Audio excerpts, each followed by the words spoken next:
Hey everybody, this is Shannon Scott, the Bard of Bonaventure, coming to you from inside of my home here with storyteller, consummate filmmaker, and actor Rich Lane. A lot of people, hear my voice, and I'm the regular, it seems like. But I have these great storytelling proteges that are part of the team here, and Rich Lane's certainly one of them. He's highly rated and reviewed, and he's come a long way. We've worked together now for a handful of years and have known each other even longer, but we've been kind of sidekicks to each other in Bonaventure. And so, I wanted people out there who are fans of ours to kind of get to know Rich, and also, as I was just kind of joking with him, a refresher from me. But Rich, you just got done with a tour, and it went pretty well, you said. So how long have you been touring in Bonaventure? Coming up this August will be 2 years. 2 years. That's pretty good. I thought it had been like 4. So that must mean something good. But let me ask you this: where were you born? Well, actually, I was born in Virginia, in Chesapeake, in that area. Okay. Ended up moving to Virginia Beach before I came down here for school. Okay. Went to Savannah College of Art and Design. Ended up sticking around afterwards. Sure. And let me ask you this: when you were a young tyke, did you know that you wanted to be a performer, or did you perform in school? Or, what's the story there? Yeah, actually, I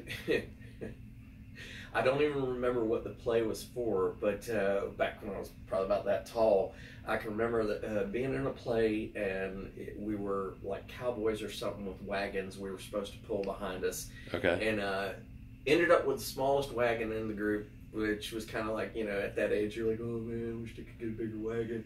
But then it ended up doing really well in the show itself. So it was like, I would say kind of sparked the bug a little bit. Okay. And just over the years, just some of the opportunities that have come up have actually helped to fuel that fire a little bit. So. Awesome. And so what kind of jobs did you have in high school and all that? Well, first job was actually in a grocery store. Went on from there to I went to work for a company that sold movies and memorabilia. There it is. There it is. So yeah, that kind of helped things out too. And ultimately during that time, ended up, like I said, finding out about the school down here. At the time, I drew like constantly. It was like a religious thing for me. It was visual art. Visual art. And I was intending to come down for, two-dimensional animation. When I got down here, first quarter, hadn't really done anything with the animating part or anything like that so much, but they did require intro to video. So I ended up taking that, and within the first week I was filming, I was editing, and it really just kind of drew me in. Wow. So I switched over. Cool. Wow. Well, that's not uncommon. So let's see. You've had some, and who are some of your acting heroes? Because that's the thing we're going to broach here in a minute. Is that you're a really solid actor, and I think going places. But who are some of your acting heroes?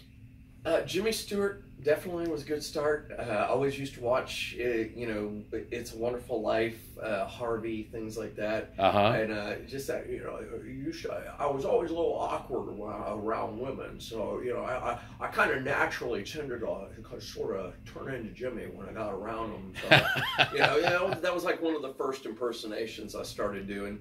But one of the biggest ones, I would say, was that one. Kind of a fan of what Robert Downey Jr. has done these days as far as an actor. For sure. Of course, I would say that, and it's terrible, the name just totally slipped out of my head.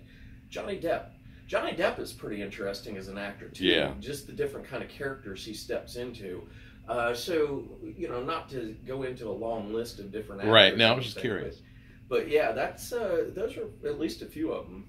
Now, you not terribly long ago, and correct me if I'm mistaken, but were you not John Cusack's stand-in or body double, or stand-in? Actually started, I got invited to come out as the stand-in, and then through a kind of a chain of events, ended up stepping up to the photo double for a movie that at the time was called Misfortune.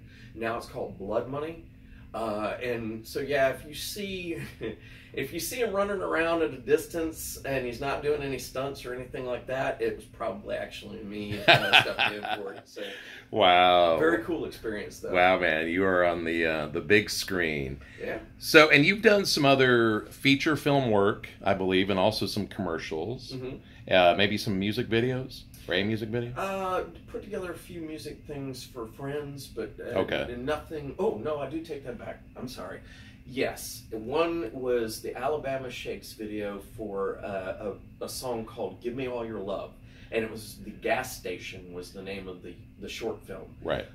Had some SCAD students contact me about auditioning for it, and it was going out for basically for a competition on something called Gennaro.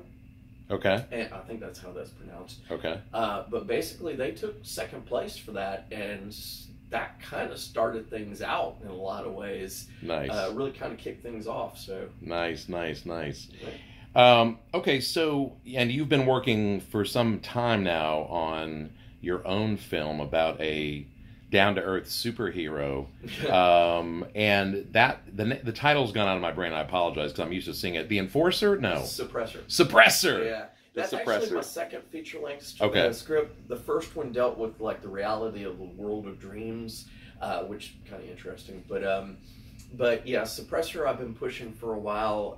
Got the full gear and everything. Of course, you know how it is when you're trying to put together a film. The biggest thing is usually finding funding. Yes. So yeah, it's taken a while, but it's slowly building each and every day. So I can't complain too much with that. Good. But it's like a Batman on a budget, basically. Right on. You heard it from Rich Lane himself. If you are out there looking to invest in some real talent or want to get behind a film that I think could have legs if it just gets really propped up with some money, it'd probably go the distance. So yeah, contact us, of course. Now, Rich. What do you enjoy about Bonaventure? I mean, it keeps you kind of in the performance mode, but what is it about Bonaventure that really appeals to you, and how would you kind of speak to it as far as, like, let's say somebody out there who's considering coming to Savannah, doing a tour, maybe they don't do or aren't into cemeteries, but, you know, how would you kind of sell Bonaventure and talk a little bit about why you enjoy it? Well, it's funny that you mentioned people that maybe weren't that into cemeteries. When I started working out there, I actually really hadn't thought much about cemeteries. And then when I took a couple of the walkthroughs and saw how many different stories and how many different things there were to see out there, it really kind of drew me back. And what I like about it is the fact that you can take that walkthrough several times with a different person each time, and it's always something new and something different. Right. There are a few stops that everybody hits, some of the more popular ones like Johnny Mercer, Gracie, people like that. But for the most part, you can develop your own walkthrough on it, and it's just, there's so many stories. It's really impressive. Right. And it's a beautiful place to walk through. That's another thing. I mean, that gets me out of the cubicles and gets me some good exercise. For sure. Some sun on your face. Yeah. Absolutely, man. Absolutely. Well, Rich, thanks for spending a little time with us today and letting the public hear about you and what you're about. We appreciate that. And of course, I'm your host, Shannon Scott, here with Bonaventure TV, as we like to call it. Rich Lane can be found touring in Bonaventure weekly, and you can stay in touch with us at bonaventurecemetery.com. And remember, anyone can give you a tour of Bonaventure, gang, but can they really take you on a story journey? That's what we do. And Rich, just want to thank you again for your time. Thank you. Thanks for being here.